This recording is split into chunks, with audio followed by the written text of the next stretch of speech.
Jour 72 du défi.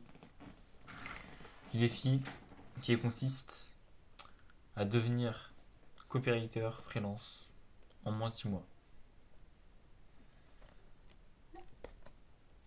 Aujourd'hui, j'ai pas d'idée forcément de sujet de vidéo ou quoi. Mais juste avant de tourner cette vidéo, je regardais un peu mes débuts. Je prenais du recul et j'ai remarqué que ma vision, ma vision du défi avait complètement changé. Enfin, ma vision tout court de tout. J'avais énormément changé j'avais énormément changé ma façon de voir les choses. Je pense que j'ai plus changé mentalement que physiquement pendant ce défi. Honnêtement, physiquement, bon, ok, peut-être que mes cheveux ils sont un peu plus longs, mais le reste, bon, voilà quoi. Mais c'est vrai que, ouais, au niveau de la perception des choses, c'est totalement différent. C'est quelque chose d'essentiel en fait. Parce que, comme je te l'ai dit tout le temps dans mes vidéos, si tu veux atteindre un objectif, la seule chose que tu vas faire, c'est de devenir la personne qui a déjà atteint l'objectif. Et en fait, c'est tout ce qui me manquait en fait au début du défi. Mentalement, j'avais pas les croyances de la personne qui avait déjà réalisé mon objectif. Du coup, j'avais un travail à faire là-dessus. Il s'avère que maintenant, j'ai des meilleures croyances. Et il s'avère que maintenant, c'est sûr, je vais réussir le défi. Et je t'avoue que faire des vidéos comme ça à l'impro tous les jours, parfois, c'est difficile parce que parfois tu sais pas de quoi parler. Je t'avoue qu'aujourd'hui je galère un peu. Mais de toute façon, tout ce que je fais là, c'est juste dire ce que je pense. Comme ça, je suis totalement transparent avec toi. Et t'auras vraiment vu l'évolution. La vraie évolution, tu vois. Donc, quand je te dis que je voyais les choses différemment quand j'étais au début du défi, je pense que c'est un peu vague pour toi. C'est un peu vague pour moi aussi. Il faut que je clarifie la chose. Qu'est-ce qui a vraiment changé dans ma façon de voir les choses depuis le début du défi? Déjà, la première chose qui a changé, c'est ma vision du futur avec l'argent qui rentre, avec mon activité de copywriter. Parce qu'au début du défi, euh, je voyais un peu mon activité de copywriter comme une porte de sortie, comme un truc qui va me permettre de tout de suite avoir une vie incroyable, juste parce qu'avec de l'argent comme ça. Et dans ma tête, tu vois, argent était égal Dubaï, Lambo, tac, tac, tac, tac. Mais j'ai changé de perception là-dessus. Et je me suis rendu compte que ce que je voulais vraiment, de manière authentique, c'était pas forcément la réussite qu'on voit sur les réseaux. Et rien que ça, c'est quelque chose d'énorme. C'est un gros changement. Il y a ça qui a changé depuis le début du défi. Aussi, il y a la chose la plus importante qui a changé et que tu dois absolument changer toi maintenant si tu es dans la même situation que moi, si tu es en galère pour gagner tes premiers euros, c'est tes croyances vis-à-vis de l'argent. C'est ultra important. C'est ultra important. Tu dois absolument changer tes croyances, notamment si tu es français. Parce que les croyances qu'on a sur l'argent, ils nous pourrissent la vie, ils nous empêchent de gagner de l'argent sur Internet. Aujourd'hui, si tu veux gagner 2000 euros en ligne, dans ta tête, il faut que 2000 euros, ce soit normal pour toi de les demander et de les recevoir. C'est pour ça qu'aujourd'hui, ce que je mets en place, c'est tout con. C'est mon coach en fait qui m'a dit de mettre ça en place. Et en gros, donc ça c'est mon papier, ce fameux papier. Vraiment, je pense que quand j'aurai réussi le défi, je ferai une vidéo du genre ce papier m'a permis de devenir libre financièrement. C'est vraiment cette feuille, c'est une dinguerie. Pour rappel, en gros, la feuille qu'elle contient, en haut elle contient mon why. Et ensuite là, tout ce qui est écrit, enfin, là ça continue. Tout ce qui est écrit là, c'est ma vision détaillée. Détaillée, mais tu vois. je suis assis sur un fauteuil confortable au bord de la mer à Bali et tout. Des trucs. Me voilà donc dans mon village, je marche pieds nus sur le carrelage, tu vois. Des trucs ultra précis qui fait que je me visualise vraiment dans ma vision. Voilà, donc j'ai ma vision, j'ai mon why. Et ensuite, tu vois, j'ai toutes mes réussites que je relis. Donc ça, j'ai vu ça dans un podcast de Matteo West, où en gros, lui, il explique qu'il fait ça tous les matins. Il relit ses réussites et apparemment, c'est bon pour le subconscient. Donc moi, je me dis, bon, le frérot, il est multimillionnaire grâce au e-commerce, on va l'écouter.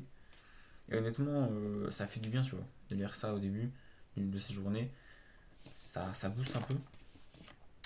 Et en dessous, du coup, il y a les problèmes à résoudre. Donc les problèmes dont je fais face aujourd'hui. Pas des problèmes du genre, je, je suis pas assez bon en copywriting, non. Des problèmes personnels du genre, euh, je ne suis pas assez organisé, tu vois. Il y a ça. Et en dernier, celui-là que je viens de rajouter, celui-là qui donc sert à modifier mes croyances vis-à-vis de l'argent, c'est les affirmations. Parce que juste après avoir fait tout ce travail-là, avoir lu ma feuille le matin, en fait j'aurais suscité des émotions et ces émotions-là, maintenant en lisant les affirmations derrière, ça lie un peu mes émotions que j'ai suscitées, ça les lie, entre guillemets, ça les assimile un peu aux informations derrière. Tout simplement parce que c'est comme ça qu'on crée une image dans le subconscient, donc dans mon avis. Pour vraiment créer une image dans le subconscient et de marquer ton esprit, t'as pas seulement besoin de, de te répéter des affirmations, mais t'as besoin de créer des faux souvenirs. Comme ça, ton cerveau il croit que c'est vrai. Et en fait, le fait de, de faire en sorte que je suscite des émotions, donc en lisant ma vision, en lisant ma réussite, en me visualisant dans ma vision, en lisant mon why, le fait de susciter des émotions juste avant, de lire mes affirmations qui ont pour but de changer mes croyances vis-à-vis de l'argent, ça fait que ces croyances-là, c'est pas juste des affirmations que j'ai, c'est comme des souvenirs pour mon cerveau. Ça change les repères de mon subconscient. Tu vois, au lieu d'avoir comme repère je suis un étudiant, je vis chez mes parents, il a les repères je suis à Bali et je sais pas, je mérite d'avoir une relation saine et abondante avec l'argent. En fait, tu changes les repères de ton subconscient pour changer tes croyances et avoir les croyances de la personne qui a déjà réalisé ton objectif. C'est ce que je dis depuis le jour 1 et je fais seulement appliquer, ça marche et t'as juste à pas lâcher.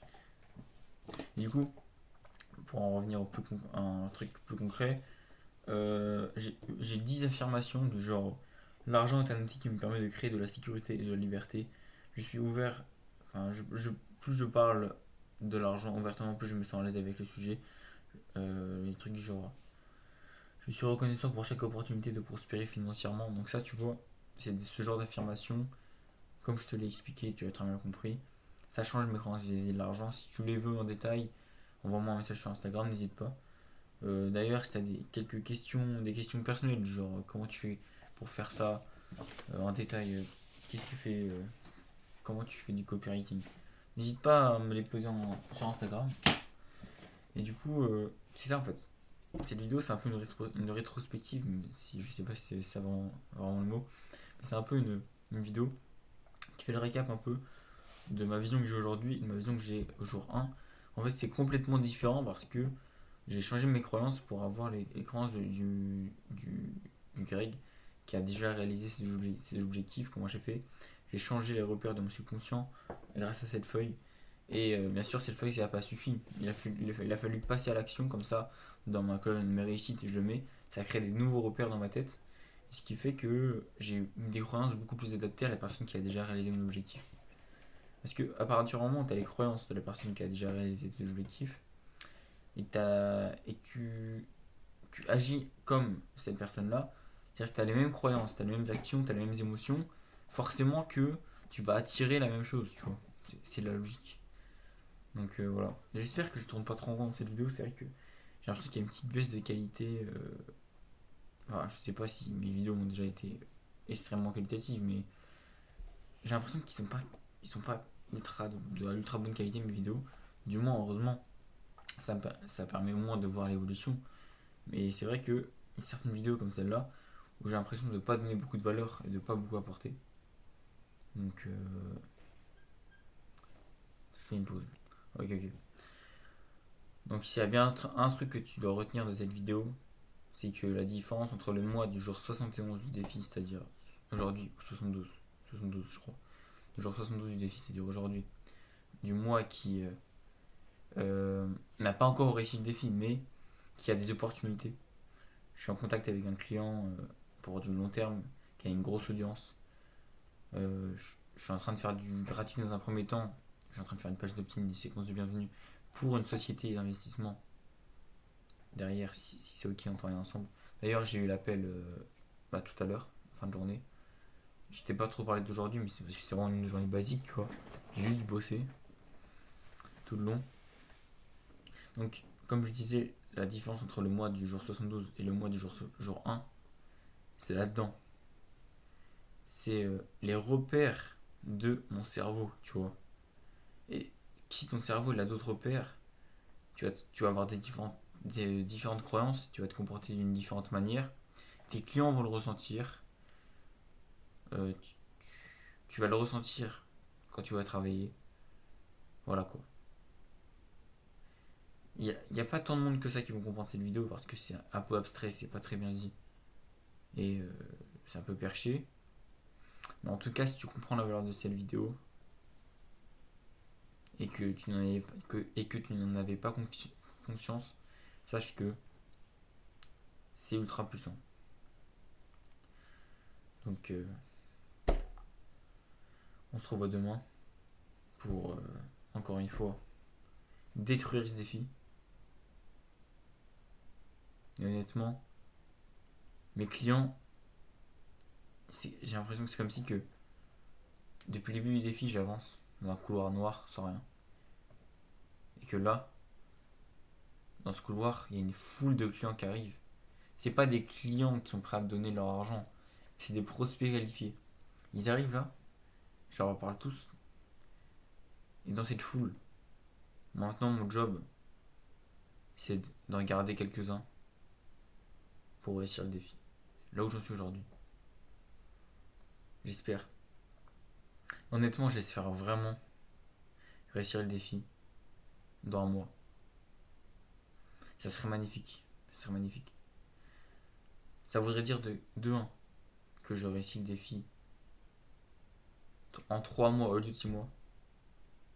Et de 2 que je réussis le défi pour la fin du coaching. Ça serait magnifique. Et pour